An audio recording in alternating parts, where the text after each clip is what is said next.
नमस्कार, मेरा नाम रोहित मारुति सावंत है। मैं मुंबई में भांडुप में रहता हूँ और मैं नेचुरल सॉल्यूशंस कंपनी में डॉक्टर अजीत गोखले जी के साथ वाटर मैनेजमेंट पे ऑल ओवर इंडिया काम कर रहा हूँ। नर्मदा परिक्रमा क्या है? नर्मदा एक नदी है। इतना छोड़ के 2 साल पहले मुझे कुछ नहीं पता था। इतना ही जानते थे कि ये नर्मदा एक नदी है क्योंकि बुक्स में पढ़ा था। उसके बाद में हमारे प्रोफेसर जी है, प्रोफेसर कमलाकर इंदुलकर जी, जो झुंझुनवाला कॉलेज में पढ़ाते हैं, तो उन्होंने एक दिन बताया कि नर्मदा परिक्रमा क्या होती है, नर्मदा परिक्रमा हमें करनी है। तो मैं बोला ये परिक्रमा क्या होती है? कभी कौन सी परिक्रमा पद यात्रा की नहीं थी। मेरे बाबा के बाबा ये वारकरी पंथ से है, तो वो चल के घर से गांव से लेकर पंढरपुर तक जाते थे, मगर हम लोग को कुछ पता नहीं था उस बारे में। तो उन्होंने बताया कि ऐसे ऐसे करना है। मैं बोला ठीक है, कर लेंगे। ये भी पूछा नहीं कि क्या करना है। सर ने बोला तो कर लेंगे, तो कर लेंगे, ठीक है, इतना ही था। फिर बाद में वो बोले सर्च करो बेटा, थोड़ा बुक्स लेके आए, पढ़ने के लिए दिए। बोले ये सब क्या है बुक्स वगैरह? तो वो बुक्स पढ़ने के लिए स्टार्ट किया। 3-4 पेज पलटी करिए, बस हो गया, छोड़ दिया। फिर वो बोले बुक्स नहीं पढ़ना हो रहा है तो एक काम करो, थोड़ा यूट्यूब पे सर्च कर लो क्या है।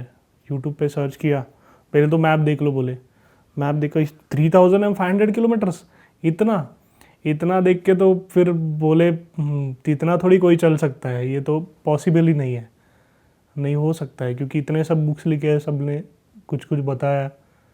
फिर कुंठे जी करके उनका सुनने के लिए शुरू किया, मगर 10 मिनट से ज़्यादा मैं सुन नहीं पा रहा था। 10 मिनट के बाद फिर से फ़ोन बंद कर सो गया। बोलो नहीं, ये सब नहीं है, अपने काम का नहीं है, छोड़ दो। फिर मैं अपने साइड पे आंध्रा में निकल गया। उस टाइम 15 डेज़ के बाद मॉर्निंग में मुझे खाते सोते समय पूरा न परिक्रमा क्यों नहीं कर रहे हो, ये सब अंदर से आने लगा। मैं बोला ये सब क्या हो रहा है? तो मैंने मेरे बॉस डॉक्टर गोखले जी हैं, उनको कॉल किया। सर मुझे को ऐसा हो रहा है कि कंटिन्यू मुझे फील हो रहा है कि परिक्रमा क्यों नहीं कर रहे हो। मैं बोला ये परिक्रमा क्या चक्कर है और मेरे क्यों पीछे पड़ा है अभी? तो वो भी बोले कि आप जान लो क्या है। तो फिर ठीक है, फिर मैंने थोड़ा और सर्च करना शुरू किया। फिर भी मैं 10-15 मिनट के बाद इरिटेट हो रहा था कि ये सब मेरे काम का ही नहीं है। तो मैं वहाँ से निकल गया। फिर घर में गांव पे आया, मेरे जहाँ पे पुराने आजोबा रहते थे, वहाँ पे गया। वहाँ जाने के बाद महाशिवरात्रि का दिन था। वहाँ पे मैंने जैसे ही माथा टेका था, उस टाइम मुझे फील हुआ कि तुम्हें परिक्रमा करनी है। मैं वहाँ से नीचे आया, वो पहाड़ी उतर के। फिर बाद में हमारे सर को मैंने कॉल किया कि हम लोग परिक्रमा कर रहे हैं, कंफर्म हो गया बोला उनको।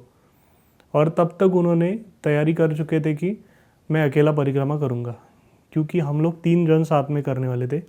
मेरा एक फ्रेंड आर्टिस्ट है, वो नवनाथ, ये गुरुजी प्रोफेसर है वो, और हम तीनों करने वाले थे। नवनाथ को पॉसिबल नहीं हुआ कुछ रीज़न से, तो मैंने भी बोल दिया था नहीं, तो सर ने बोला कि मैं अकेला कर लूँगा, ऐसा उनका। फिर बाद में बोला ठीक है चलो। मैंने गोखले जी को फ़ोन किया कि मुझे सर परिक्रमा करनी है। वो बोले कि आपको करनी है, आप जाओ, कितना मैंने आपको छुट्टी चाहिए करो। तो मैं बोला ये कैसे हो सकता है? कोई भी बॉस एक दिन का छुट्टी देने के लिए कितना ये करता है सबको पता है। इन्होंने विदिन सेकंड बोल दिया कि आप जितना चाहे छुट्टी ले लो। फिर मुझे पता चला कि कुछ तो है।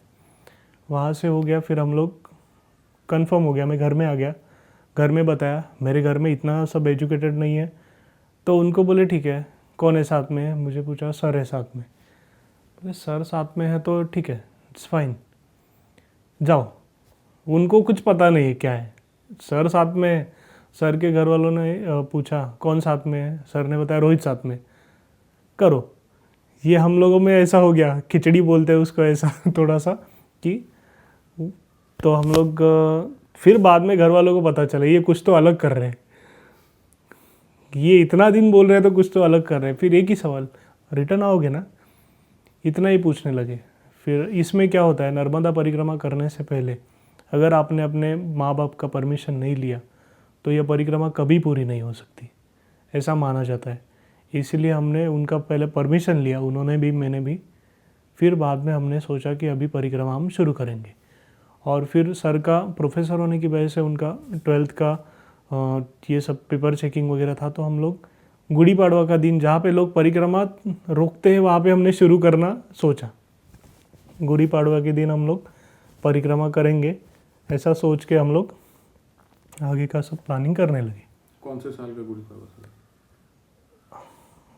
जो अभी पिछला साल गया, जिसको कोविड ईयर कहते हैं हम लोग, 2020, उसका पहला दिन परिक्रमा का और हमारा लॉकडाउन का पहला दिन एक ही था।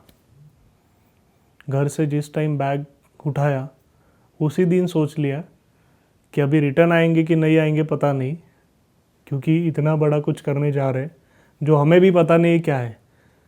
कभी अलग स्टेट में ये गए नहीं, ये नदी का चक्कर वगैरह ये सब कभी पता नहीं था। फिर भी चलो अभी निकल गए। सुबह 6 बजे हम लोग निकले, 24 तारीख को घर से निकले, 24 मार्च 2020। 22 तारीख को मुंबई में कर्फ्यू लगा था कोरोना का। ये हम लोग थालियाँ बजा रहे थे मुंबई में उस टाइम। उसके बाद में हम लोग निकले। हम लोग का टिकट था 24 का, 23 तारीख का पहले टिकट था ट्रेन का। तो ट्रेन का टिकट 23 तारीख को मॉर्निंग में हमें मैसेज आया कि ट्रेन कैंसिल है। हम लोग सोचे कि अभी क्या करना है, ट्रेन तो कैंसिल हो गया। फिर हम लोगों ने थोड़ी देर रुकने के बाद सर बोले कि ढूंढो। बोला ठीक है सर, फ़्लाइट देखता हूँ मैं। फ़्लाइट का टिकट मैंने ट्राई किया, मिल गया। तुरंत मैंने फ़्लाइट का 2 टिकट बुक कर लिया। खुश थे हम लोग। तब तक घर वाले बहुत खुश थे कि ट्रेन कैंसिल है तो ये बंदे तो जाएंगे नहीं अभी। फिर बाद में हम लोग 2 घंटे के बाद फिर न्यूज़ वाले बताने लगे कि 24 मिडनाइट से फ़्लाइट बंद होने वाला है। मगर उन लोगों ने मिडनाइट ये वर्ड से यूज़ नहीं किया बीच में। तो हम लोग बोले 24 नाइट से बंद है तो अभी क्या है, ये भी ऑप्शन ख़त्म हो गया। मगर हम लोग का तब तक मन से हम लोग इतने रेडी थे, अभी यहाँ से चल के जाएंगे, कुछ भी होने दो, अभी ठान लिया ना जाना है तो जाना ही, चल के जाएंगे यहाँ से, मगर जाएंगे अभी। तो लकीली मैंने हमारे बॉस को फ़ोन किया, उनको बोला कि सर ऐसे ऐसे, तो उन्होंने पूरा टिकट का डिटेल्स चेक किया, बता दिया कि मॉर्निंग 8 o'clock का तुम्हारा फ़्लाइट है और नाइट में 12 बजे बंद होने वाला है, तो तुम जा सकोगे। हमें थोड़ा रिलीफ लगा। फिर हम लोग निकले घर से। 6 बजे निकलने के बाद मुंबई में बस में चढ़े। कंडक्टर ने फर्स्ट पूछा कि आईडी है, गवर्नमेंट आईडी, मेडिकल सर्विस में काम करते हो? ये टीचर थे तो उन्होंने बता दिया, बोले टीचर नहीं, मेडिकल सर्विस में काम है, नहीं, उतरो। उधर ही उतार दिया नीचे। फिर आधा घंटा उधर ही गया, एक भी ऑटो वाला रुकने को रेडी नहीं। अभी बोला क्या होगा। फिर एक जन रुका। ऐसे करके 2 हॉल्ट करके हम लोग निकल रहे थे। पूरा हमारे सामने जितना भी ऑटोज़ निकल रहा था पुलिस वालों ने सब पकड़ लिया, सिर्फ हमारा ऑटो छोड़ के। हमारा ऑटो एयरपोर्ट तक गया। हम लोग रिलीफ थे। वहाँ से उतरे, वहाँ से इंदौर तक गए। इंदौर जाने के बाद सर के दोस्त का एक गाड़ी बोला था, मगर वो 10 किलोमीटर पहले पकड़ लिया, तो वो भी छोड़ा नहीं। अभी क्या करें। तो जो इंडिगो फ़्लाइट के थे उन्होंने उनका आईडी वाला आदमी एक हमारे साथ भेजा कि आपको सेफली वो भेज देगा।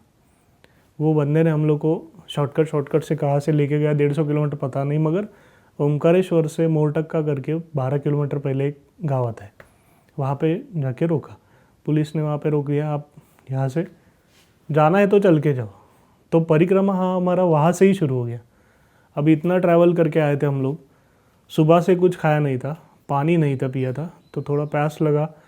एक होटल में गए, उसने पानी मांगने से पहले पूछा कहाँ से आए, मुंबई से आए। पानी भी नहीं मिलेगा, खाना तो दूर की बात है। बोला उधर जाओ, बोरवेल पे पीना है तो पियो। हम लोग तो टेंशन में आ गए कि ये क्या सीन है कि पानी भी के लिए मना भी कर दिया। ये तो पहली बार हो गया था कि पानी के लिए मना कर दिया। फिर बाद में वहाँ से निकले आगे, चलो जो भी होगा देखा जाएगा अभी। तो आगे बढ़े। फिर वहाँ पे 2 बाइक पे लड़के आए। हम चल रहे आराम से, रिलैक्स है फिर भी, क्योंकि नर्मदा माई पे हमारा बहुत तब तक ट्रस्ट हो गया था। उन्होंने पूछा बाबा जी खिचड़ी खाओगे? हम दोनों एक दूसरे की तरफ देख रहे। अभी बोला नहीं कि हम लोग को भूख लगा है और ये खिचड़ी सामने आ गया, सामने से पूछ रहा है दे दो।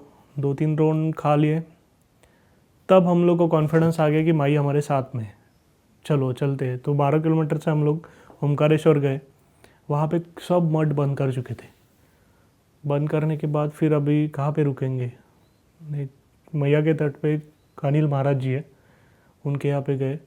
तो उन्होंने बोला तुम आए कैसे, मतलब मैं 2 दिन से सुन रहा हूँ सब बंद है, मगर तुम लोग आए कैसे। तो हम लोगों ने सब जर्नी बताया उनको कि ऐसे ऐसे आए करके।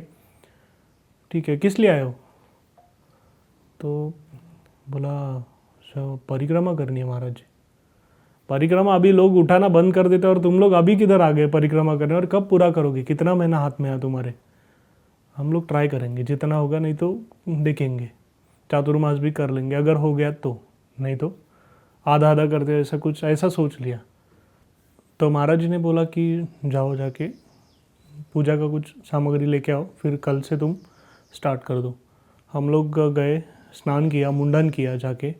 और उस दिन एक स्पेशल डे था कि साल की आखिरी अमावस्या थी, गुड़ी पाड़वा के अगले दिन साल की आखिरी अमावस्या थी। उस टाइम ओमकारेश्वर में पैर रखने के लिए जगह नहीं होती, इतने लोग भीड़ होती है पूजा करने के लिए। और हम लोग गए, स्नान कर रहे, वहाँ पे सब लोग देख रहे हैं हम लोग को। और फिर एक बंदे ने हमको पूछा कि आप लोग स्नान कर रहे हो, पूजा कर रहे हो, क्यों। बोला हम लोग परिक्रमा उठाने वाले। तो उन्होंने हमें बताया कि अभी ये टाइम में आपसे ज़्यादा लकी कोई नहीं है। मतलब क्यों आप ऐसे कह रहे हो, आज के दिन यहाँ पे पैर रखने के लिए जगह नहीं होता, और आप 2 ही बंदे हो कि जो यहाँ पे आके पूजा कर रहे हो, स्नान कर रहे हो। अच्छा, हमने मुंडन किया, फिर गए, थोड़ा कुछ मिठाई वगैरह, थोड़ा पूजा का सामान लेके आएंगे बोला। फिर वहाँ पे एक बंदे ने, हमने सब परचेस करने के बाद एक बंदे ने अपना फ़ोन पे मोदी जी का भाषण लगा दिया था 9 बजे का उस दिन। तो मोदी जी ने 9 बजे अनाउंस कर दिया कि अगले 21 दिन पूरा भारत बंद। इतना सुनने के बाद हम लोग बंद हो गए थे 2 मिनट के लिए, क्योंकि अभी आगे जाने का रास्ता बंद कर दिया, पीछे जाने के रास्ते पहले ही हम लोग बंद कर चुके थे, अभी क्या करें। तो फिर आए, महाराज जी के पास आए, तब तक महाराज जी को भी पता चल गया था। तो उन्होंने बोला मैं परिक्रमा का सर्टिफिकेट वगैरह आपको अभी कुछ नहीं दे सकता, क्योंकि ये इलीगल है। अगर आपको करना है तो आप अपने मैया के भरोसे जाओ, जो भी होगा आप देख लो। तो आपको अगर यहाँ तक लाया तो आपको वो लेके जाएगी। ठीक है, ऐसा कह के हम लोग रेडी थे, पूरा पहले ही ठान लिए थी, नहीं करना ही है कुछ भी होने। मॉर्निंग में हम लोग बैठे पूजा के लिए। परिक्रमा शुरू करने से पहले कोई नर्मदा माई, ये शंकर शिव भगवान की पुत्री है। जैसे गणेश जी और कार्तिक जी है, सबको पता है, वैसे उनका जो स्वेट है, जब वो ध्यान कर रहे थे शिव शंकर जी, उनके जो पसीना आया उससे वो ड्रॉप से नर्मदा जी आई थी और वो उनके सामने बैठी थी। इस तरह उनका जन्म हुआ था। तो वो कन्या स्वरूप में है। तो इसीलिए परिक्रमा शुरू करने से पहले कोई भी कन्या पूजन करना चाहिए। तो हम लोग तो अभी पूरा लॉकडाउन, अभी 6 बजे मॉर्निंग कौन सी कन्या मिलेगी ये पता नहीं था। पूजा में बैठे, मिरेकल ऐसा था कि पूजा में बैठते ही शुरू करने से पहले एक छोटी सी एक लड़की आ गई। तो महाराज जी ने उसको देखा और कहा कि महेश्वरी जाओ स्नान करके आओ। जो पानी में हम लोग, इतना ठंडा पानी में, मतलब वैसे पूरे सहारे आ गए थे। उस पानी में वो छोटी सी लड़की आई, गई, डुबकी मारी, ऐसे ही भीगी हुई हमारे सामने आके बैठ गई। हम दोनों भी देख रहे, महाराज जी भी देख रहे कि ये क्या हो रहा है सब। तो उन्होंने पूजा स्टार्ट किया, हमने उसका दर्शन लिया और उसने आशीर्वाद दे के हम लोग वहाँ से परिक्रमा के लिए शुरू हो गए। परिक्रमा के लिए शुरू होने के बाद शुरुआती दिन एकदम चलते चलते चलते 10-15 किलोमीटर हम लोग चले थे। पहले दिन पैर वगैरह बहुत दुख रहे थे, आदत नहीं था इतने कभी चलने का, मगर ये कॉन्फिडेंस आ गया था कि मैया का आशीर्वाद अभी अपने साथ है। क्योंकि इतना सब पीछे देख रहे थे हम लोग, ये होता है तो सब उसकी इच्छा से हो रहा है ऐसे। और जब हम लोगों ने ये शुरुआत की, तभी संकल्प किया था कि हम लोग ज़मीन पे ही सोएंगे, कम से कम सामग्री जो रहेगा उसका इस्तेमाल करेंगे। नर्मदा माई में कोई भी सोप साबुन यूज़ नहीं करेंगे। वैसे भी मैं जब से नेचुरल सॉल्यूशंस के साथ काम कर रहा हूँ तब से मैं सोप खुद नहीं यूज़ करता, क्योंकि मुझे पता चला कि ये सोप से ये मिट्टी भी इसको एब्जॉर्ब नहीं कर सकती, तो वो ख़राब कर देती है। तो माई को तो हम नहीं, तो जो भी है अपना सुबह का विधि वो सब उससे बहुत दूर करेंगे। उसमें कोई भी गंदी चीज़ अपने से हो ना पाए ये ध्यान रखेंगे। ऐसे सब छोटे छोटे रूल्स हम लोगों ने हम लोग के लिए बना दिए। अदरवाइज़ महाराज जी ने हम लोग को एक ही रूल बताया था कि माई को राइट हैंड साइड में रख के आपको चलना है। इसके पीछे भी एक रीज़न कि आप रास्ता गलत नहीं होता आपका। इसीलिए जब आप दक्षिण तट से जाते हो नीचे, उस टाइम आपको राइट हैंड में रहेगी। आप उत्तर तट से फिर ऊपर आओगे समुद्र पार करके, उस टाइम भी वो राइट हैंड रहेगी। तो आप रास्ता भूलते नहीं हो, गलत नहीं होता। हम लोग आगे बढ़ रहे थे। फिर ऐसे ही 3 जंगल से हम लोगों ने पार किए थे। शूलपानी जंगल, फिर ये लक्कड़कोट का झाड़ी और अमरकंटक का जंगल। ऐसे ये शुरुआत का पूरा ये था। ये सब परिक्रमा में सबसे स्पेशल ये चीज़ देखने मिली कि भारत का जो संस्कृति है, जो प्रेम है, वो परिक्रमा है। मैंने बहुत कुछ सुना नहीं था, कुछ पढ़ा नहीं था, फिर भी मैं सिर्फ एक अनुभव करता गया कि इतने प्यारे लोग आज भी भारत में हैं। मैं इंडिया का बात नहीं कर रहा हूँ, मैं भारत का बात कर रहा हूँ, जो कि नदी संस्कृति थी। वहाँ पे हम लोग के पास कुछ नहीं है, पैसे थे एटीएम में, मगर 1 रुपये भी जेब में नहीं रखा था, ऐसे ही चल रहे थे, क्योंकि उसके ऊपर भरोसा छोड़ा था। जब कोई बंदा सामने से नर्मदा हर करके खाने के लिए बुलाएगा तभी जाके लेंगे।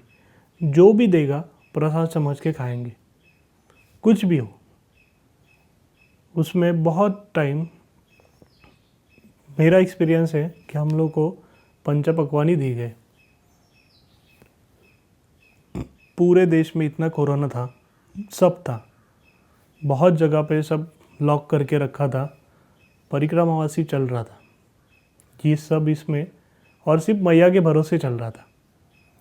उसके लिए उसकी माई सबसे ज़्यादा नज़दीक थी। हम लोग को जब भूख लगती थी ना, तो सिर्फ इतना सा जल उठा लेते थे और पी लेते थे। इतना सा जल में ऐसा लगता था कि पूरा खाना हो गया।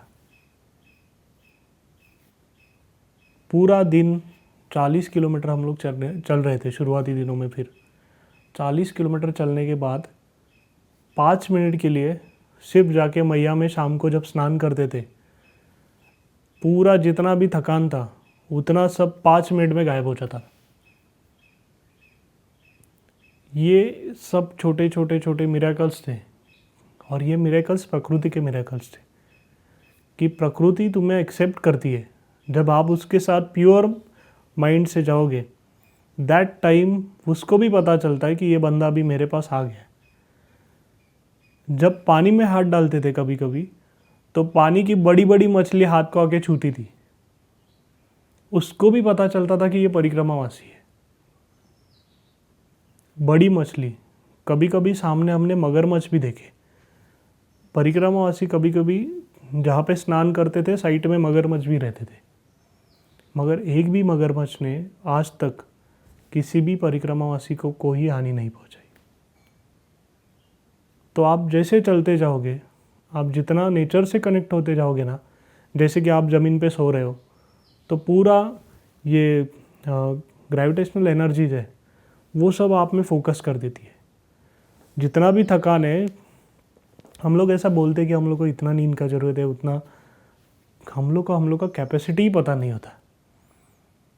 कभी कैपेसिटी कितना है, बॉडी में कितना है, माइंड में कितना है। जब मैंने परिक्रमा स्टार्ट किया, वो टाइम का एक माइंड सेटअप, फिर बाद में जब परिक्रमा कर रहा था उस टाइम जो चेंजेस होने लगे, फिजिकल चेंजेस, माइंड में जो चेंजेस होने लगे, वो सुप्रीम थे, क्योंकि पूरा माइंड ओपन हो चुका था अब तक कि ये सब हमारा ही है, इसको कब देखेंगे।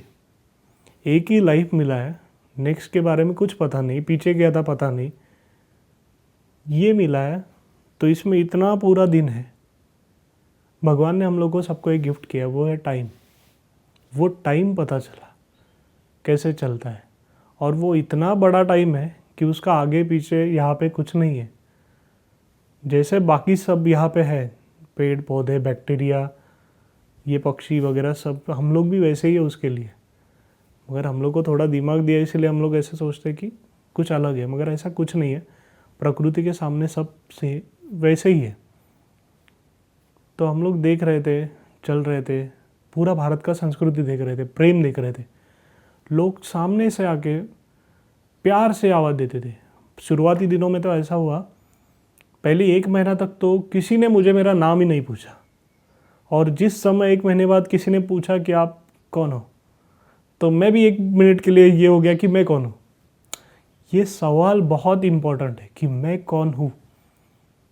मैं कौन हूँ किसी को भी नहीं पता होता, क्योंकि हम लोग ये खुद को सवाल कभी पूछा ही नहीं। जो बंदे ने मुझे ये सवाल पूछा कि तब मैं सोचने लगा कि तुम कौन हो भैया, पिछले 1 महीने से तुम्हारा कुछ नाम नहीं है। जो भी बंदा आपको मिल रहा है उसको सिर्फ आप नर्मदे हर कर रहे हो, कोई भी माई आपको दिख रही है, मतलब आपका देखने का ये भी इतना हो जाता है, नज़रिया बदल जाता है कि छोटी बच्ची से लेकर बूढ़ी औरत तक आप सबको माई कहना लगते हो। माई मतलब एक आई जैसे हम लोग कहते हैं, उसी तरह एक भाव होता है। और ये परिक्रमा के इसमें आपका प्रेम भाव बहुत बढ़ जाता है। आप सबको माई कहते हो कि ये माई है, ये भी माई है, तो आपको ये एक्सट्रीम लेवल तक ये ले जाता है। एक एनर्जीज जो रहती है, पॉजिटिव थिंकिंग्स वगैरह हम लोग बोलते हैं, ये सब पॉजिटिव थिंकिंग्स कुछ नहीं है, ये सब अंदर ही है। उस टाइम रियलाइज़ होने लगा कि ये सब अंदर ही है। तुम कौन हो? ये सवाल जब खुद को पूछा तो नेक्स्ट कुछ दिन यही सवाल कि कौन हो भैया, पिछले 1 महीने से तो कुछ पता नहीं कौन हो तुम। तो फिर पता चला कि तुम, ये सब लोग ऐसे ही, तुम भी यहाँ पे हो, अलग कुछ नहीं हो। तो आपको क्या करना है, क्या नहीं करना है, ये सब आप अकेले चलते हो। आप इसमें सबसे अच्छी चीज़ क्या करते हो कि एक तत्व से जुड़ जाते हो आप। जैसे आप पानी कहते हो ना जिसको, हम लोग उसको माई कहना शुरू कर देते हैं। शुरुआती दिनों में मैं भी उसको पानी कह रहा था, फिर बाद में चला कि ये माई है, नर्मदा माई है। तो फिर नर्मदा माई जब कहने लगा ना, उस टाइम मेरे माइंड में कुछ अलग एक एनर्जीज कहते हैं, पावर कहते हैं, वो सब आने लगे। ऐसा लगा उसके प्रति प्रेम, हर एक के प्रति एक, कोई भी दिख गया। मतलब बीच में तो ऐसा हुआ कि मेरे पास बहुत कुछ कपड़े हम लोग लेके गए थे, मुंबई से थे, तो थोड़ा तो रहता ही है प्रोफेशनल ये सब चीज़ें कुछ दिमाग में। फिर बाद में पता चला कि ये सब हैवी हो रहा है, मगर निकाल भी नहीं सही, इतना डेयरिंग ही नहीं कि हम लोग पहनेंगे क्या। फिर आगे बढ़ते बढ़ते कुछ दिखने लगा कि गरीबी क्या है लोग। तो एक गर्ल मेरे सामने आई कि उसके पास बहुत फटे हुए कपड़े थे, तो मुझे बहुत फील हुआ, आंसू आने लगे। दैट टाइम पता चला कि ये मुझे ज़रूरी नहीं है, आज मुझसे ज़्यादा उसको ज़रूरत है। तो उसी टाइम मैंने निकाल दिए जितने भी थे सब। मतलब आज भी मेरे वो बताते वक्त भी पानी आता है कि ये वो बंदी को मैंने सब निकाल के दे दिया। मतलब मेरे पास सिर्फ एक शर्ट रखा, एक दो धोती रखा, इतना ही रखा, जो भी होगा देखा जाएगा बोल के बढ़ के आगे। फिर हाँ, सबको लगता है कि हम लोग, ठंडा मौसम होता है, बारिश आता है, भीग जाएंगे। हम लोग ठंडे मौसम में भी सो रहे थे, एक ही धोती, एक तो पहन रहे थे, एक सुखा रहे थे, एक ओढ़ रहे थे। इतना ठंडे मौसम में स्वेटर पहन के जो लड़का सोता था, वो आज सिर्फ एक धोती पे आराम से सो रहा है। फिर पता चला फिजिकल मेहनत जो आप जितनी करते हो ना, उसका असर इतना हो कि आप आराम से सो जाते हो रात को। अगर आप दिन भर मेहनत नहीं करोगे, ये बॉडी को कुछ ये नहीं, तो आप सो भी नहीं पाओगे। 40-30 किलोमीटर चलने के बाद क्या होता है, आदमी सो गया आराम से। मगर सोने के बाद भी हम लोग मैया के किनारे, कुछ पड़े हुए मंदिर होते थे, कुछ आश्रम होते थे, कुछ मठ होते थे, नहीं मिल गया घाट पे ही सो जाते थे। क्योंकि तब तक इतना ट्रस्ट बढ़ गया था उसके ऊपर कि अभी कुछ नहीं होगा। मतलब ऐसा होता था कि कभी कभी हम लोग ऐसे अपना ये बिछाना अपना डाल दिया, मतलब एक लुंगी डाल दिया, सो गए। उसके साइड से ऐसा कोई स्नेक जा रहा है और वो जहरीला है पता है, फिर भी कुछ नहीं, तू तेरा काम कर, मैं मेरा काम करता हूँ, इतना ये। कभी कभी बिच्छू आ जाता था कि उसको कुछ नहीं, तू जा, इतना आराम से कह देते थे कि तू जा अपना अपना रास्ते। क्योंकि हम लोग को तब तक ये पता चल गया था अगर टाइम पीरियड आ गया ना तो इधर ही जाना है, नहीं आ गया तो बहुत कुछ करना है, ये अब तक पता चल चुका था। तो 2 दिन तो बीच में ऐसा हुआ था कि अकेला स्मशान में सोया था। मतलब वो दिन तो एक बहुत स्पेशल था। उस टाइम रात को 3 बजे बॉडी लेके आ गए, शायद वो कोरोना का बॉडी था उस टाइम। और मैं जिधर सोया था इनको पता नहीं, मैं पेड़ के पीछे इधर सोया था, स्मशान था पीछे। तो वो लोग आ गए, वो कोई जला नहीं रहा है, फेंक फेंक के चले जा रहे थे। तो मैं उठ गया थोड़ा आवाज़ से और देखा कि उनको पूछा कि ये क्या है, मतलब आप क्या करने वाले हो। उसको कोरोना हुआ है बोले, तो इसलिए उसको तो उसको जलाएगा, क्या करोगे उसको? नहीं कुछ नहीं, उसको छोड़ देंगे। मैं ये सब सुन के ही एकदम पूरा नींद ये हो गया कि कुछ दिन पहले ये सब लोग इसके भाई थे, इसके माँ बाप पिता जो भी रहेंगे सब थे, आज इसका कौन है? तब पता चला भैया तेरा भी कोई नहीं है, तेरी अकेली माई है अभी, जिसके ऊपर तू भरोसा करके यहाँ पे बैठा है। कोरोना का बॉडी तेरे साइड में पड़ा है और वो बता रहा है तुझे कि तेरा जन्म क्या है, अभी मिट्टी के सिवा कुछ नहीं है। ये उसने रियलाइज़ करा दिया उस दिन। फिर वहाँ से आगे बढ़ना शुरू कर दिया। वंडरफुल। फिर आगे हम लोग दीपक जी मिले मुझे, पुणे के। दीपक मेरे से 1 साल बड़ा है, फिर भी मुझे भैया कहता है, मतलब मुझे बड़ा भाई मानता है, वो बड़ा है फिर भी। तो हम लोग का मुलाकात होने के बाद हम लोग तभी एक ही उम्र के थे। प्रोफेसर जी अभी छूट गए थे मेरे साथ, 1 महीना प्रोफेसर जी और मैं साथ में चल रहे थे। कमलाकर जी और मैं वो अलग रास्ते चले गए, मैं अलग रास्ते। तो थोड़ा फिर उसमें मुझे दीपक से मुलाकात हुई थी। दीपक मुझे चवन आश्रम में मिला था, वहाँ से मेरे साथ में ही चला आगे पूरा। तो हम लोग दोनों चल रहे हैं। जबलपुर के आगे थोड़ा एक संतोषी माता का मंदिर है पहाड़ी में, वहाँ तक हम लोग पहुँच गए। अभी गांव पीछे छूट गया था, हमें लगा कि आगे कुछ होगा, ऐसा करके हम लोग आगे आगे बढ़ते गए। फिर आगे बढ़ने के बाद अभी थक गए थे बहुत, शाम हो गई, तो बोला रुक जाएंगे। खाने का कुछ पता नहीं अभी क्या मिलेगा, सोने का क्या, तो ऐसा ही, अभी तो मंदिर में सोने का आदत ही लग गया था पूरा। तो हम लोग बोले ठीक है जो भी होगा देखा जाएगा।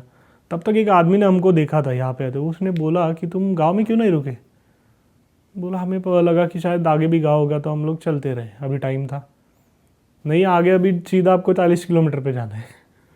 लोग बोले अभी तो सिर्फ सुबह। फिर बोला खाने का क्या है आपका, तो लोगों ने पता नहीं, जो माई देगी। तो उसका फील हो गया, तो वो घर पे गया, उसने तुरंत खिचड़ी वगैरह कुछ बनवाने के लिए बोल दिया। उसने एक बेटे को लेके भेज दिया। ठीक है, संध्या समय हम लोग स्नान किए। एक ढाबा था साइड में, अगर बंद था, तो वहाँ से पानी लिए स्नान। हम लोग का था कि सुबह शाम पूजा करते थे और स्नान करके पूजा करना, ये 2 नियम। खाना ना मिले कुछ नहीं, पूजा करना है, इतना कंफर्म था। हम लोग पूजा करके बैठ गए और वो थोड़ा बैग में कुछ लेने के लिए गया और उसी समय उसका पैर बिच्छू पे गिर गया। बिच्छू ने डंक मार लिया और जहरीला बिच्छू था, देख लिया, कुछ नहीं, छोड़ दिया, जाने दो। अभी उसको थोड़ा पेन होने लगा था, तो हम लोगों ने तुरंत एक रुमाल निकाल के मैंने उसके इधर बांध दिया पैर पे। फिर हमने हमारे बॉस को कॉल किया, वहाँ पे नेटवर्क था एक अच्छा, उनको पूछा कि सर ऐसे ऐसे हुआ। और हम लोग ऐसी जगह पे थे जहाँ पे पास में पीएचसी सेंटर भी नहीं, तो अभी क्या करेंगे। तो मगर हमारे मन में 1% भी टेंशन नहीं था। जिसको बिच्छू ने डंक किया है उसको भी टेंशन नहीं, जो उसके साथ है उसको भी टेंशन नहीं, क्योंकि कोई कुछ हो सकता है, क्यों कुछ नहीं, डर ही नहीं था, जो भी होगा देखा जाएगा। हम लोग खाना खाए और सो गए। सोने से पहले हमने क्या किया कि हम लोग जो पूजा करते थे हर रोज़, उसमें जो जल रखते थे उसको ले लिया, नर्मदा माई का नाम ले लिया और जहाँ पे उसका बिच्छू ने डंग कर लिया था वहाँ पे लगा के माई का थोड़ा नामस्मरण करके हो गया बस। बंदा 2 घंटे बाद सो गया आराम से। मॉर्निंग में उठ गया, उसको थोड़ा सा भी टनटनी भी नहीं था पैर में।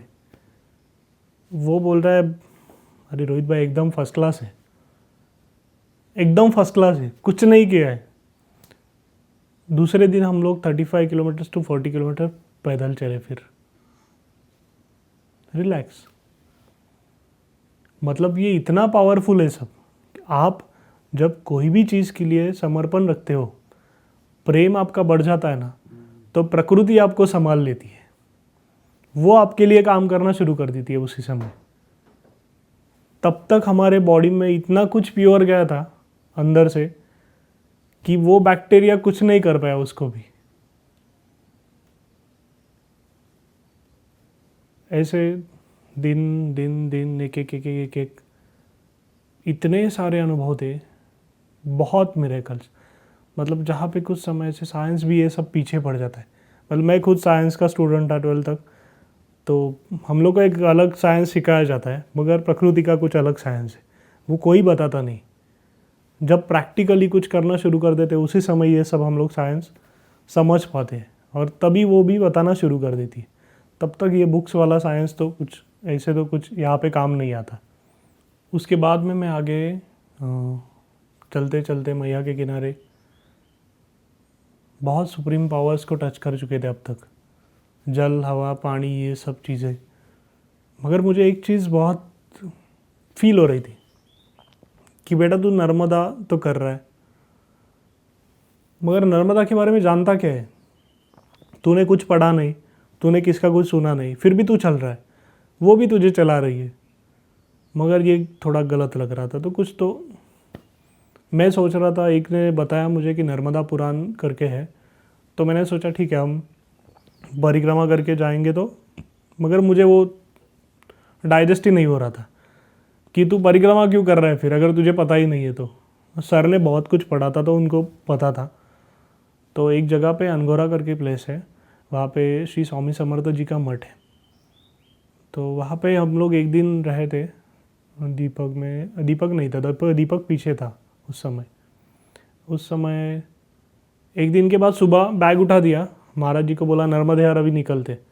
उसी समय मन में एक सवाल आ गया और पूछने का मन किया, महाराज जी आपके पास नर्मदापुरम ग्रंथ है? बैग उठा दिया है निकलने के लिए? हाँ है ना।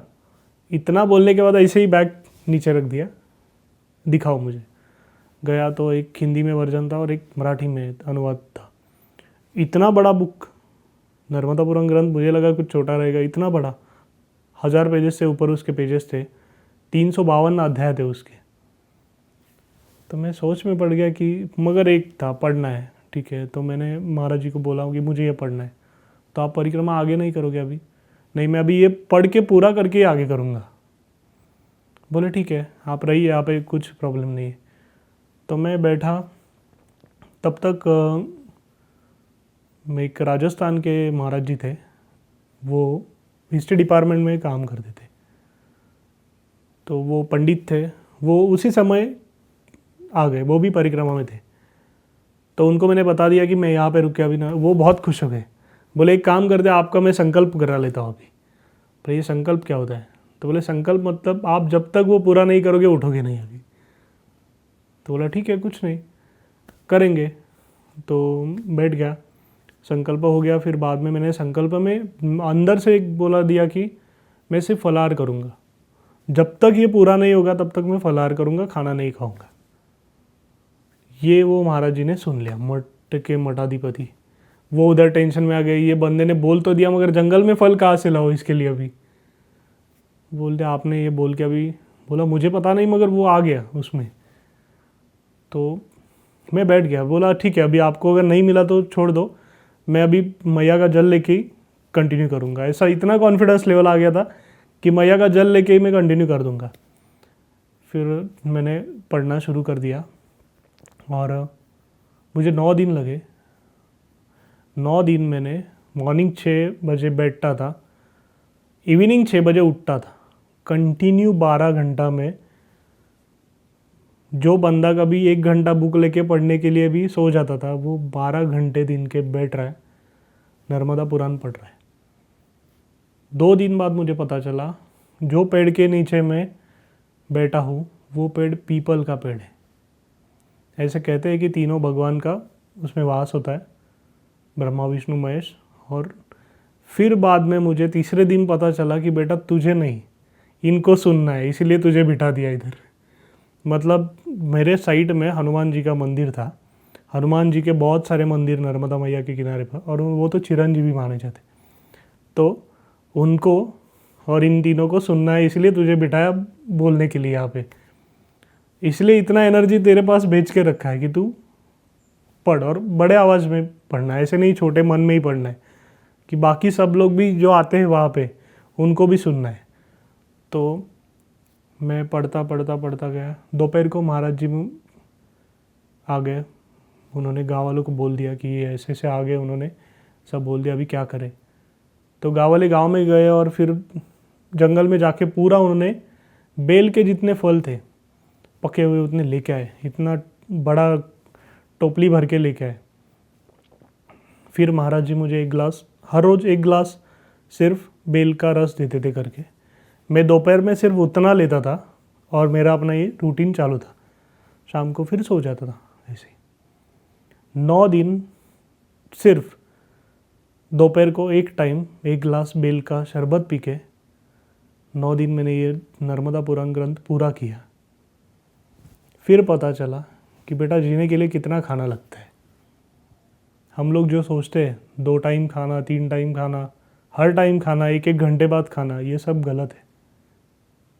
बॉडी के लिए उतना ही चाहिए जितना उसको एनर्जी बना सकता है, और सब एनर्जी अगर फूड से ही लेना है तो बाकी सब एनर्जी का क्या काम है। बाकी सब एनर्जीज हम लोग में इतना जाता है, वो कब जाएगा। जैसे कि एक घड़ा है, उसमें पानी भर के रखेंगे और पानी डाल सकते? नहीं डाल सकते, उसको एम्प्टी रखना होगा। तो मैंने उसको आधा कर दिया। उसको आधा करने के बाद बाहर की एनर्जीज मुझ में वहाँ पे आने लगी। तो ये बात ये 9 दिन में पता चली मेरा कैपेसिटीज़ कितना है। मैं 12 घंटा बैठ सकता हूँ पढ़ने के लिए, ये कैपेसिटी उस दिन मुझे रियलाइज़ हुआ। मैं 40 किलोमीटर चल सकता हूँ। हाईएस्ट रिकॉर्ड 60 किलोमीटर्स किया है हम लोगों ने, कमलाकर इंदुलकर जी और मैं, जब मॉर्निंग 3 बजे से लेकर नाइट के 12 बजे तक हम लोग चल रहे थे। क्योंकि कोरोना का ये था, बहुत जगह पे कुछ कुछ लिया नहीं, मंदिर बंद थे तो कुछ रहने को नहीं मिला। मगर ये चीज़ डिफरेंस देखा कि जितना भी ग्रामीण भाग हम देखे, गाँव से चले, वहाँ पे जो प्रेम मिला वो सिटीज़ में थोड़ा कम था। सिटीज़ में हर एक बंदा अपने इसमें चल रहा है, क्यों चल रहा है उसको पता नहीं, क्या कर रहा है पता नहीं, फिर भी अपना आज का दिन गया, कल का दिन गया, क्यों गया वो भी वो सोच रहा नहीं। तो ये सब सिर्फ सोचने के लिए हमको टाइम मिला परिक्रमा करते समय कि तुम क्या हो, तुम्हें क्या करना चाहिए, क्यों करना चाहिए, तुम्हारा अस्तित्व यहाँ पे क्यों है, तुम कितने चीज़ रॉन्ग कर रहे हो, कितने चीज़ राइट कर रहे हो। ये सब टाइम पीरियड ये परिक्रमा में मिला था। और मैं सोच पाया, मैं लकी हूँ कि इतना कम उम्र में मुझे पता चला, जो लोगों को रिटायरमेंट के बाद पता चलता है जब उसका हाथ पैर खड़क जाता है। और मैं मैया की कृपा से मैं मानता हूँ कि उसने मुझे ये सब जल्दी बता दिया। शायद मेरे पास कुछ रखा होगा और कुछ काम करने हैं, इसलिए उसने ये सब दिया। तो ये मैंने बता दिया कि फूड का एनर्जी का क्या क्या होता है, कैलकुलेशंस। मैं सिर्फ परिक्रमा नहीं कर रहा था, परिक्रमा करते करते एक दिन ऐसी जगह पे जाके बैठा कि जहाँ पे मतलब एक मंदिर के बाहर हम लोग मैया किनारे जाके स्नान करने के लिए बैठ गए। शाम हो गई थी, अंधेरा था पूरा। बहुत आराम से, बहुत प्रेम से जल प्राशन किया। मतलब जल हम लोग बोलते ही नहीं, एक्चुअली हम लोग उसको अमृत ही बोलते हैं अभी। तो वो अमृत प्राशन किया और स्नान किया और आराम से आके शाम को भोजन करके सो गए। मॉर्निंग में उसी जगह पे गए 6 बजे, तब तक सूरज आ गए थे। देखा, हम लोग देख रहे हैं हम लोग किधर बैठे थे नाइट में स्नान के लिए। उस टाइम पता चला कि जहाँ पे बैठे थे वहाँ पे गांव का गटर है और वही पानी रात में हम लोग पिए थे यहाँ पे आके। इसी पानी में हम लोग स्नान किए थे, फिर भी ना कोई फूड पॉइजन हुआ था ना कुछ हुआ था, जिंदा भी थे, ना कोई लूज मोशंस हुआ था, कुछ नहीं हुआ था। मगर वो कंटिन्यू दिमाग में आ रहा था कि ऐसा क्यों, ये क्यों कर रहे हैं हम लोग, कि इतना गंदा पानी क्यों छोड़ रहे हैं। तो मैंने डॉक्टर गोखले जी को फ़ोन किया उसी समय, बोला कि सर मुझे ये फील हो रहा है बहुत। तो बोले फिर आप क्या सोच रहे हो।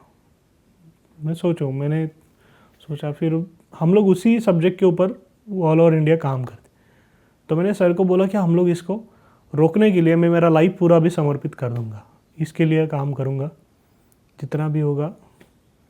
तो उसी समय मैंने जितने भी गांव के गंदा पानी आ रहा है उसका लिस्टिंग करना शुरू कर दिया, सिर्फ परिक्रमा नहीं, उसका लिस्टिंग करना शुरू कर दिया। उसका फ़ोटोग्राफ्स वीडियोज़ में वहाँ से सर को भेजता था, वहाँ से लोकेशन भेजता था कि आप सेव करके रखो, बाद में देखेंगे क्या काम करना है। ऐसे करके ये परिक्रमा करते करते अभी पूरा आगे का लाइफ है मेरा।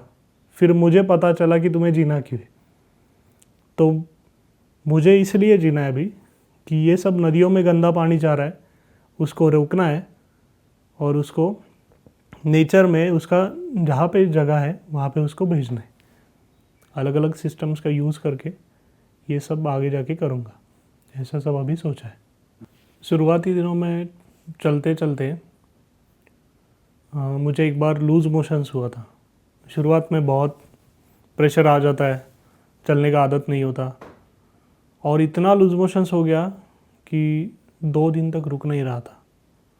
और ऐसी जगह पे था जहाँ पे पास में नदी कुछ नहीं, कोरोना का डर है लोगों में, तो लोग हॉस्पिटल्स भी लेके कोई पास में नहीं आ रहा था। ऐसी जगह पे 2 दिन मैंने कैसे वैसे निकाल लिए थे। फिर वहाँ पे एक महाराज जी थे, वो आयुर्वेदा में एक्सपर्ट थे, मगर उन्होंने बताया नहीं, वो मुझे सिर्फ देख रहे थे क्या कर रहा है बंदा, मतलब इसका स्ट्रेंथ क्या है, ये सब देख रहे थे। तो मैं फाइनली सर ने सोचा, वो महाराज जी को जाके बोला कि इसको बहुत तकलीफ़ हो रहा है शायद। तो उन्होंने पूछा कि परिक्रमा रोक दोगे, फिर जाओ घर पे, ऐसा बोल दिया। तो मैं बोला नहीं करके कुछ भी होने दो, अभी परिक्रमा रोकूंगा नहीं तो मर जाओगे, ऐसा बोल दिया, कुछ बात नहीं बोला। ठीक है, मुझ पर भरोसा है। बोले हाँ, अभी क्या लास्ट में क्या बोलेंगे, भरोसा है तो है। तो ठीक है, उन्होंने उनके एक साथ वही थे उनको भेजा, चाय पत्ती लेके आओ बोला। इतना कटोरी भर के चाय पत्ती दिया और उसमें शक्कर इतना लेके आए और मिक्स कर दिया, खाओ इसको, और 1 घंटा जाओ, पानी भी नहीं मत पियो, जाके सो जाओ।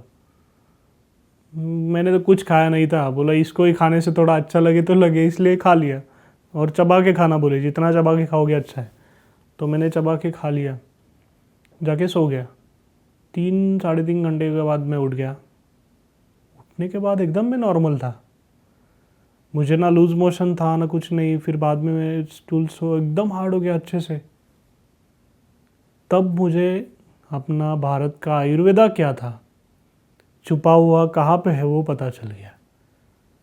कि हम लोग डॉक्टर के पास 10 बार जाएंगे, इतना सलाइन लगा देंगे 50 बार जाने के बाद, ये पियो वो पियो ये सब बोल देंगे, इतने सारे टॉनिक्स, मगर इन्होंने सिर्फ मुझे शक्कर और चाय पत्ती खिला के ही तुरंत अच्छा कर दिया। तो ये है अपना भारत का आयुर्वेदा भी, जो छुपा है। अभी जो हम लोग देख रहे हैं, उसी समय उन्होंने मुझे एक चीज़ बताया कि आप, अगर आपको भरोसा है माई के ऊपर, तो आप 2-4 बूंद डेली पूजा करते समय पानी का ग्लास लेना, उसमें 2-4 बूंद देसी गाय जो है उसका गोमूत्र डालिए और पीजिए, और फिर देखिए आपको कुछ भी तकलीफ़ नहीं होगा। मैंने अभी उनका रिज़ल्ट तो देख लिया था, तो मुझे भरोसा हो गया कि ये बंदे ने सच बोल दिया था। मैंने वहाँ से शुरू कर दिया। उसके बाद इतनी बारिश में भी बाद में चला, एमपी के लू वाले धूप में चला,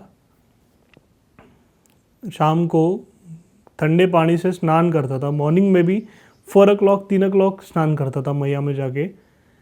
कभी सर्दी नहीं हुआ, कभी और कुछ खांसी, कुछ तकलीफ़ नहीं आज तक।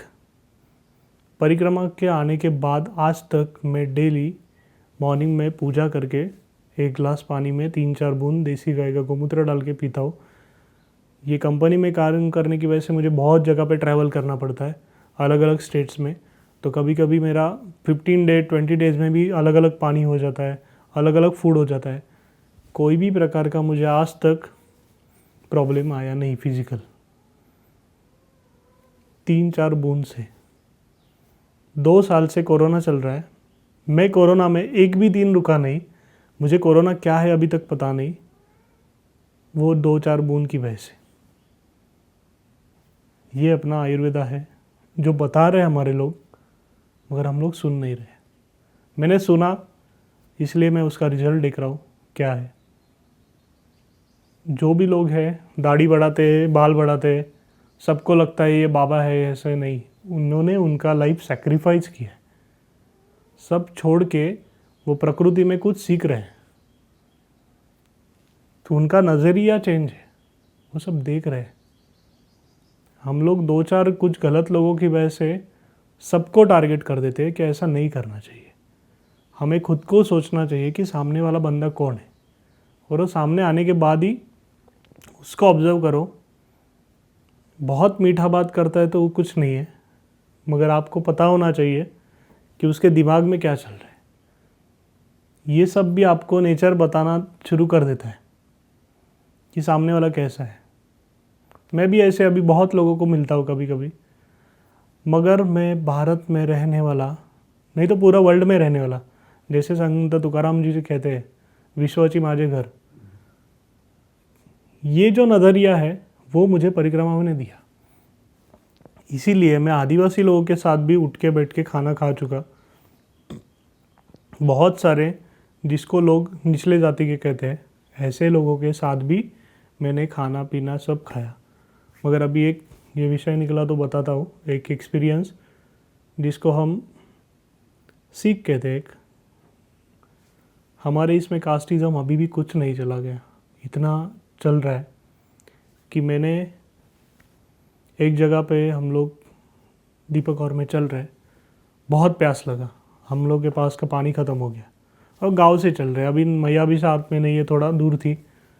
तो उस समय एक घर में गए, बोला माई पानी दे दो थोड़ा। उसने हमें देखा, बोली नहीं आप बाबा जी आगे जाओ, बहुत प्यार से बोली। दूसरे घर में गए, फिर पूछा माई हमें थोड़ा प्यास लगी है पानी दो। वो भी बोली नहीं आप आगे जाओ। हम लोग सोच रहे ये क्या हो रहा है। पानी देने के लिए भी लोग, कोरोना का डर है ठीक है, मगर उनको कोरोना का डर नहीं था, ये हम लोग को पता चल रहा था। क्योंकि हम लोग तब तक पहचान गए कि वो कुछ तो उनके नज़र में अलग है, कि जो सोच रहे हैं उनको कोरोना का डर नहीं, उनको कुछ तो अलग डर है। तो हम लोग निकल गए आगे जाके, एक आधा किलोमीटर पे एक हैंडपम्प था, वहाँ पे जाके पानी पीने के लिए बैठ गए। तब तक एक 80 साल के बाबा आए, जिनके घर में हमने पूछा था पानी के लिए, वो आए। उन्होंने हमारा पैर पकड़े और बोले कि हमें माफ़ कर दो, हमने आपको पानी के लिए ना बोला, हम जानते हैं कि आप नर्मदा माई के पुत्र हो, मैया की परिक्रमा कर रहे हो, फिर भी हमने आपको पानी के लिए मना कर दिया। तो मैंने पूछा कि बाबा ठीक है, मगर आपने मना क्यों किया वो बताओ हमें। आपने दिया नहीं उसका हमें कुछ नहीं लगा इतना, मगर आपने क्यों नहीं दिया उसका रीज़न सिर्फ बताओ। तो उन्होंने हमको बताया कि हम लोग जो संडास साफ करते हैं वो कास्ट से आते हैं।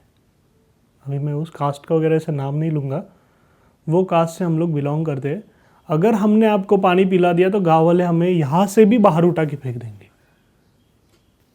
ये छुआछूत का ये है, मतलब आप शायद से उच्च इससे रहोगे कोई, और अगर हमने आपको पानी पिला दिया तो ये लोग हम लोग को छुएंगे नहीं, और फिर बाद में हम लोग को और बाहर फेंक देंगे। ऑलरेडी हम लोग गांव से बाहर ही रहते हैं, आपने तो देखा है। और वो बोले कि मैं 80 साल का हो गया, मगर मैं इसके लिए कुछ नहीं कर पाया, मेरा पूरा ज़िंदगी इसमें चला गया। तो उस टाइम पता चला कि सोच क्या रखनी चाहिए, इंसान बन के जीना चाहिए या फिर धर्म के नाम पे जो सब हम लोग करते हैं। भगवान कोई भी रहने दो, इंसान के आगे कुछ नहीं है। हम लोग जब करेंगे तभी वो भगवान बनेगा, उसकी पूजा नहीं करेंगे तो कोई उसको नहीं पूछेगा। तो इंसान में जो स्वामी विवेकानंद जी कहते हैं कि मानव सेवा ही धर्म है, वो सब चीज़ें ज़्यादा ज़रूरी है, वो सब रियलाइज़ होने लगा। तब से लेकर आज तक फिर आगे बढ़ रहा हूँ, कर रहा हूँ। छोटा बंदा आने दो, गरीब कोई दिखने दो, उसके साथ भी मेरा व्यवहार ऐसा ही रहता है जैसे कोई कलेक्टर के साथ रहेगा। किसी में कोई डिफरेंस नहीं। जितना प्यार से उसके साथ बैठूंगा ना, उतना ही प्यार से इसके साइड में बैठ के ही थाली में खाऊंगा, क्योंकि वो दोनों डिफरेंस मुझे ये मैया ने दिखा दिए क्या है। तो ये सब नर्मदा परिक्रमा हमें बता दी है। बाकी आध्यात्मिक स्टोरीज़ क्या है उसके ऊपर मैं बोलूँगा नहीं, क्योंकि वो अलग पार्ट है पूरा, और उसके बारे में बताने के लिए इतना हम लोग बड़े भी नहीं है। तो जितना भी मैंने परिक्रमा से सीखा, माई से सीखा, माई ने मुझे सिखाया, सीखा नहीं, नर्मदा माई ने मुझे सिखाया। और सबसे मुझे तो अच्छा लगता है कि उसने मुझे सिलेक्ट किया, और जिस काम के लिए सिलेक्ट किया ना, वो काम उसने मुझे बता दिया कि बंदे तुझे आके अभी ये काम करना है। तो अभी आगे जाके मेरा यही रोल रहेगा जो मुझे उसने बताया, और उसके लिए, प्रकृति के लिए, एनवायरनमेंट के लिए मैं काम करूँगा। यही मैंने तब से ठान लिया है। तो कितने दिन लगे ये पूरा परिक्रमा में? ये परिक्रमा के लिए मुझे 100 दिन लगे। मतलब मैंने गुड़ी पाड़वा से लेकर शुरू किया 25 तारीख को, और मैं 2 तारीख को आषाढ़ी एकादशी के दिन, जहाँ पे वारकरी का ये रहता है, उसी दिन मैं परिक्रमा पूरी करके महाराष्ट्र में आ गया। और फिर 15 दिन में यहाँ पे आके स्कूल में क्वारंटाइन रहा, क्योंकि मैं बहुत घूम के आया था तो किसी को तकलीफ़ ना हो। फिर बाद में मैं घर में चला गया, गांव में। फिर उसके बाद मतलब ये सब चीज़ें इतना मोटिवेट आपको कर देती है ना। अब तक मैं पूरा खुद को एक्सप्लोर कर चुका था। अभी मैं गांव गया तो मेरा आदत लग गया था। तो हमारे घर से नज़दीक ही एक नदी है, वेन्ना नदी। मैं महाबलेश्वर के पास में ही रहता हूँ, मेढ़ा करके गांव है वहाँ पे। तो उधर सब मम्मी पापा ये कोरोना से डर के उधर गए थे, मैं भी उधर फिर चला गया। तो मैं जाने के बाद देखा तो सब दारू का बोतल पड़ा है, ये सब पड़ा है, कचरा सब। तो पानी पीऊँ कि ना ये सब, मतलब नर्मदा माई में मुझे अब तक ऐसा कभी नहीं लगा था, मगर इतना गंदा था। फिर भी मैंने उसको साइड में करके, क्योंकि मुझे उस पर भरोसा था, वो जो तत्व है उसके ऊपर भरोसा है, पी लिया। फिर मैं सोचा कि मैं तो पी रहा हूँ ठीक है, मगर हमारे घर में जो सब गाय वगैरह सब है, ये सब भी यही पी रहा है, इनका क्या गलती है? जो हम लोगों ने किया है तो इनका क्या गलती है, ये क्यों पिए? तो मैं सोचा तू क्या करेगा अभी, ये सवाल मैंने खुद को पूछा। तो 2 दिन के बाद मैंने सोचा कि एक काम करता हूँ। गांव में 50 लड़के अभी तो है, मैंने देखा दोनों गांव में हमारे मिलके 50 लड़के सब छुट्टी लेके इधर ही बैठे थे 2-3 महीने से, कुछ नहीं, ऐसे ही पत्ते खेलना ये सब टाइम पास कर रहे थे। मैंने उनको जाके एक दिन सबको बुला दिया, बोला कि ये अपना नदी है, इसमें अभी इतना इतना सब कचरा है, हम लोग इसको निकाल देंगे। तो उन लोग को बहुत अच्छा लगा कि बहुत दिन बाद कुछ तो अच्छा काम करना है। मुझे नहीं पता था कि इतना भी कुछ सपोर्ट आएगा तुरंत, क्योंकि गांव के लड़कों को मैं ज़्यादा जानता नहीं था, क्योंकि मुंबई में पला बड़ा था। तो ज़्यादा टाइम उनके कुछ दोस्त मेरे अच्छे थे, तो उनको अच्छा लगा। गांव के बड़े बुजुर्ग थे, उन्होंने भी बोला हाँ ठीक है हम लोग भी आएंगे। सिर्फ 50 फिर भी वो कोरोना का ये सब चल रहा था, तो हम लोगों ने इनसे बात किया, और सब जितना भी रूल्स था, मैंने वीडियो आपसे मिला उतना, जितना रूल्स है, मास्क ये वो डिस्टेंसिंग सब मैंने फॉलो करके, सबका टेम्परेचर चेक किया, सब टीम बना के प्लानिंग से करना शुरू किया। सरपंच जी को वगैरह बुलाया, उनको बताया सब ऐसे से करना। हम लोग गए, 2 दिन में हम लोगों ने 3 ट्रैक्टर का ट्रॉली इतना दारू का बॉटल निकाला। जब इतना सबने देखा ना, तब सबको पता चला कि ये क्या था। मुझे देखने के बाद पता था, क्योंकि मैं काम कर रहा हूँ इस विषय पे, तो मुझे पता चल गया था। मगर सबने इतना जब पैसा देखा कि इतना बॉटल्स, तो सब लोग को हर्ट हुआ, फील हुआ अंदर से। दैट टाइम फिर हम लोग वो निकाल के भेज दिया बाहर। फिर बाद में जो भी बंदा मुझे मिलता था, वो बड़े बुजुर्ग भी, तुमने बहुत अच्छा काम किया, बहुत अच्छा काम किया। तो मैंने उनको एक ही कहता था कि ये काम कंटिन्यू रखो। नेक्स्ट ईयर में आऊँगा नहीं आऊँगा पता नहीं। पहली बार ऐसे हुआ था गांव में, गणपति विसर्जन के लिए हम लोग उधर ही जाते थे, हर एक घर का हमारा गणपति। तो हर एक टाइम के फोटोज़ में वो सब दिखता था, कचरा। इस टाइम गणपति बापा को भी अच्छा लगा होगा जाते वक्त कि आज क्लीन है पूरा। और जब सब लोग गए ना, तो उन्होंने देखा कि इतना नदी क्लीन है अभी। तो आज भी मैं अभी गांव में गया था बारिश के दिन में अभी, तो हर एक छोटा छोटा बच्चा जो इन्वॉल्व हुआ था, दादा हाँ नदी के पास थोड़ा कचरा है, हम लोग उठा के डाल देते। पर ये चेंजेस है। अभी मुझे आने का ज़रूरत नहीं है यहाँ पे, रोहित सावंत का कुछ नहीं अभी यहाँ पे। ये छोटा छोटे बच्चे में अभी ये चला गया है। अभी वो खुद डालेगा भी नहीं। और गणपति विसर्जन के टाइम क्या हुआ था, लोगों ने हार वगैरह जो भी थे सब डाले, बच्चों ने क्या किया, तैर के सब निकाला बाहर और गड्ढे में डाल दिया। ये चेंजेस मुझे इतना अच्छा लगा ना कि आप सिर्फ एक स्टेप्स डालो आगे, 10 हाथ आपको सीधा हाथ देते आगे आगे। ये सब ऐसे करते करते बहुत सारे अभी काम कर रहे हैं हम लोग। यहाँ पे आके भी प्लांटेशन कवर का भी था, तो मिशन 8000 करके किया। दोस्तों को सबको कॉल, सबको नहीं सिर्फ कुछ दोस्तों को अभी तो कॉल करके बताया, तुरंत रेडी हो गए। मैंने अलग अलग जिलों में जाके, मेरा छुट्टी चल रहा था अभी, तो पूरा छुट्टी का मैंने ऐसा यूज किया कि अभी अलग अलग जिलों में जाके मैंने सीड्स कलेक्शन किए, देसी वैरायटीज़ के अलग अलग सीड्स कलेक्शन करके लेके आया और यहाँ पे अभी लगाएंगे, ऐसा सोच के काम शुरू किया। कल तक हम 2-3 हज़ार सीड्स अभी लगा चुके हैं। अभी 30,000 सीड्स हम लोग कलेक्शन कर चुके हैं। जो 8000 वाला था वो मिशन अभी 30,000 तक चला गया। तो ठीक है, अभी करते रहेंगे कंटिन्यू, ऐसे ही काम करना है। फिर उसके बाद में माई के लिए भी काम करते रहेंगे।